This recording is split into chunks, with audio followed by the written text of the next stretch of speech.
For the frosting, you will need 1 cup of sugar, 1/2 cup of butter at room temperature, 4 ounces of cream cheese at room temperature, 1 teaspoon of vanilla, and 1/2 cup of heavy whipping cream.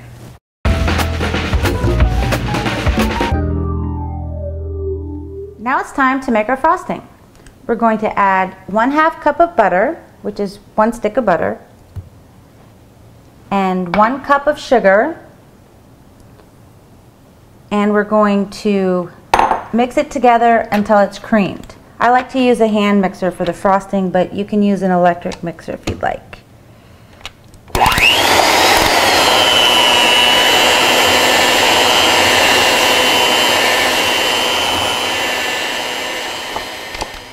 Alright, now that my butter and my sugar is fluffy, I'm going to add the cream cheese. So you add 8 ounces of cream cheese to the mixture, and now we're going to beat until well blended. You want to make sure your cream cheese is at room temperature as well.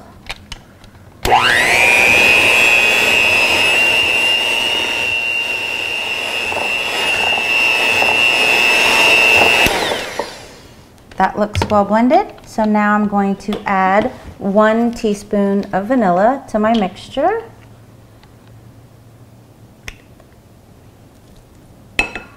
Alright. I'm going to mix this in a little bit.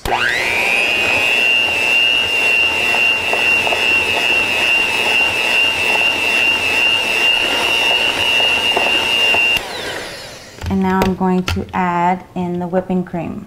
Now I'm only going to add half of the whipping cream now, and I'm going to blend it in, and then I'll add some more after this.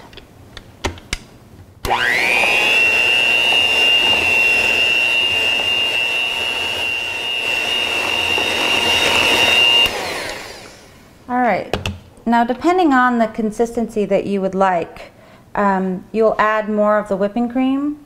So what you may want to do is just take the spatula and look at the thickness. This looks pretty good, but the longer you blend it, the thicker it will get since it does have whipping cream.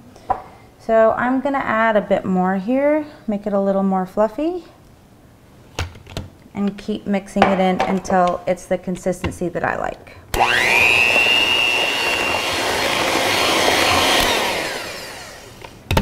Alright, that looks pretty good. So one tip that I have is I use fine granulated sugar. And the reason I do that is because I add the whipping cream, and the sugar with the whipping cream makes it the right consistency for me. If you want it a little more hard, like kind of a traditional frosting, then you can use confectioner's sugar instead of fine granulated sugar, and it tastes the same. A little sweeter, but alright, so I think I'm just going to add the rest of this, and then we're done. I'll mix it up.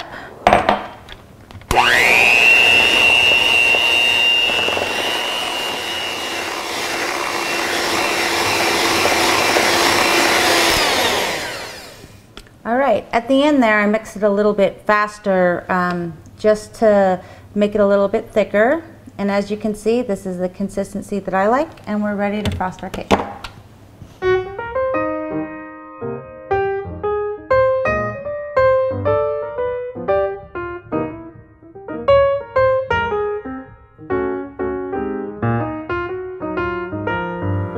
Cakes came out of the oven about 20-25 minutes ago, and now I'm going to flip them over on wax paper so that they cool down evenly and I can get them ready to frost. So, came out of the oven. All I'm going to do is flip it over on the wax paper, and I'm going to just jiggle it a little bit, and voila. Comes out easily because it was a well-greased pan. This is the last one. I just flip it over and jiggle it a little bit, and there you go. I have a little trick to removing the wax paper. So you want to make sure that you don't pull any of the cake up with the wax paper. So if you just carefully loosen around the outside like so, and then pull off slowly, it will not pull any of the cake up with it. And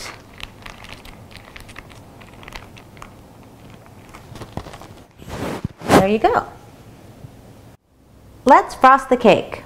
I've transferred my first layer onto my cake platter. Now I'm going to add a little bit of frosting to the first layer, and I'm going to spread it around like so. Add a little bit more.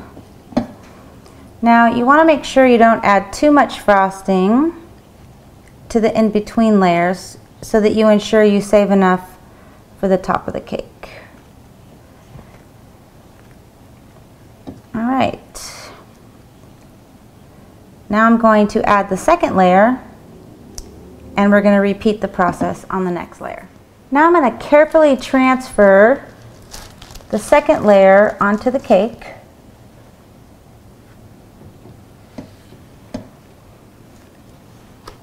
And I'm going to position it so that it's even.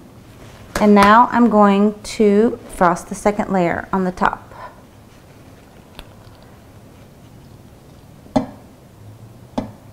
Again, you want to make sure you don't use too much, saving enough for the rest of the cake. I don't like to put it to the edge because when the next layer goes on top, it kind of spreads it down a little bit. So I kind of just keep it towards the middle, not all the way to the edge.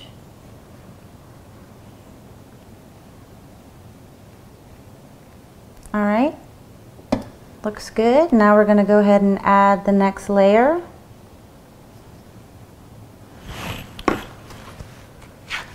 I use a spatula just to make sure it's so moist. I just want to make sure it doesn't break apart. All right. I'm going to go ahead and position it.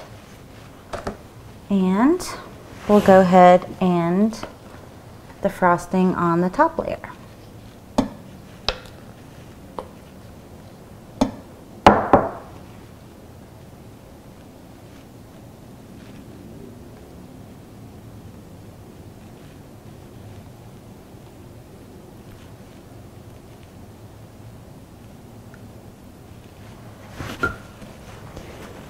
I also have this spatula, which is specifically made to frost cakes.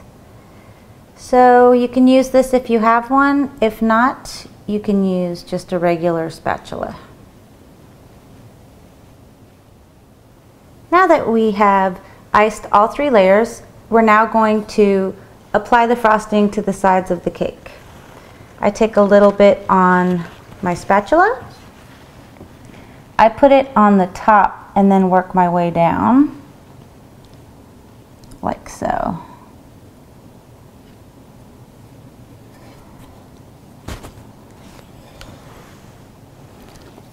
And then I just work my way around.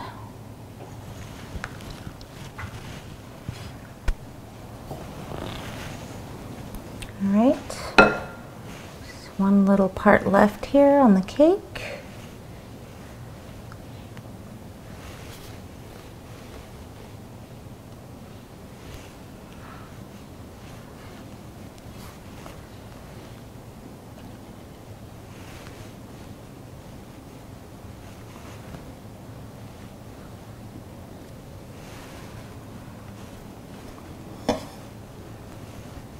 All right, looks like we have completed our frosting. Almost finished. I like to garnish with a little bit of fresh fruit, so I'm just going to add a few strawberries to the top.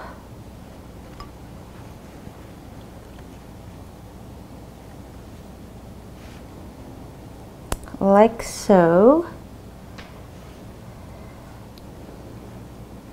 And put a few blueberries on the center. Looks like it's ready to serve. Time to taste the finished product.